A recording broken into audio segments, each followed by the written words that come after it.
Welcome to the Charlotte Women's Basketball Postgame Press Conference. Joining us, head coach Tamika Reed. Coach, tough results today. Just kind of, overall impressions of the game. What you told your team in the locker room. Well, it's just really tough for us to play at home, and that's something that we have to figure out. We have great energy on the road. We play together. We get after it, but when we come home, we don't play as well as we can. I thought we showed good signs of great defensive efforts, but we missed blockouts at the end. And, they were just capitalizing off those rebounds around the rim. I mean, we had the same amount of rebounds, but they were getting those rebounds in crucial moments that were really daggers for us, and they were scoring the ball. We tried zone against them. We tried some man against them. We tried some junk defenses against them to kind of switch things up. But overall, I think Rice was a good team. They executed down the stretch, and we have to do a better job of executing down the stretch. Coach, Wednesday, get your first conference win of the season. What changed from that game into this game? What was that feeling like getting that win, too? It felt great getting that win. We finally saw everything click. We finally saw our players work together. I mean, we had 15-plus assists in that game. We out-rebounded FAU, who's the number one rebounding team in the conference.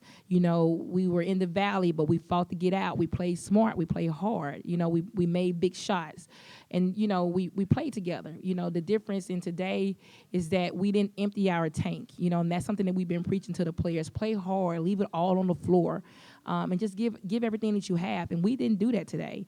And so, having that win, I thought gave us confidence. But when you're teaching a team how to have a championship mentality, the word is consistency. That's something that we have to get better at. To be better, be more consistent so that we can have more opportunities like the opportunities at FAU. First quarter, you held them to no made threes. After that, they shot like 60%. Was it something they did differently offensively, or did they just find a hole in the defense for that? Well, the points that they were scoring were inside the paint, and so we went to a zone and was supposed to be there on a catch when they caught the ball, but they were getting wide open shots. And the part of the scouting report was that Rice could not shoot uncontested shot. Every shot had to be contested, and we were slow rotating out.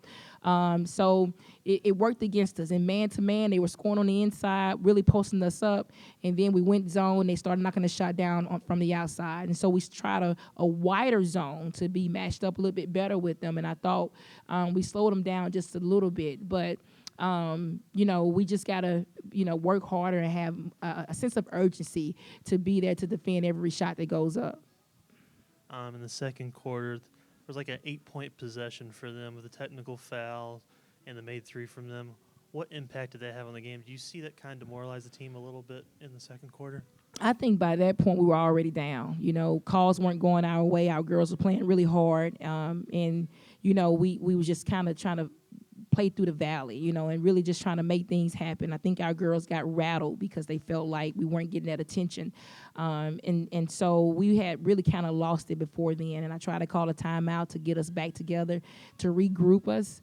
But, that technical foul should have never happened. She didn't mean anything by it, but, of course, body language is everything, and that's what the referee saw. But nevertheless, this is something that we have to learn from. 35 bench points. What did you see from the players coming in to help relieve the team?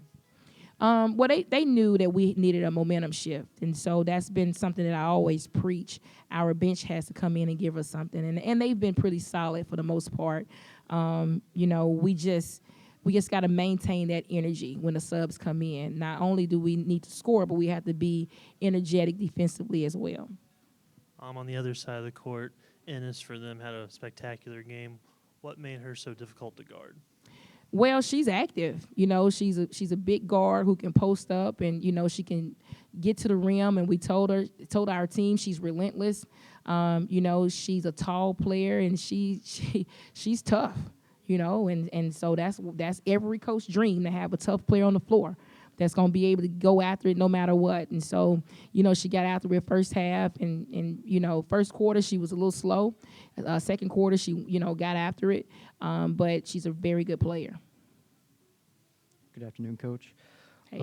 What can you say about Alexis giving a good spark off the bench offensively? Like, what did you see from her today? Lex came in with confidence. Last game, I thought she could have maybe gave a little bit more, although she did give what her average is. But Lex is one of those players I highly depend on. And so she understands her role off the bench is to come in and just make big plays and make things happen. And so, we look to get Lex open on the perimeter so she can get those shots off. But Lex is also a very good player off the bounce. She can attack the rim, and she does a good job with that. So we try to put the ball in Lex's hand as much as we can. But, I thought she played a little bit tougher today, more tougher this game than last game. When she got to the paint, she looked to make something happen with the ball. So, she's our spark, and she understands her role, and we depend on Lex. All right. Thank you, Coach. Thank you.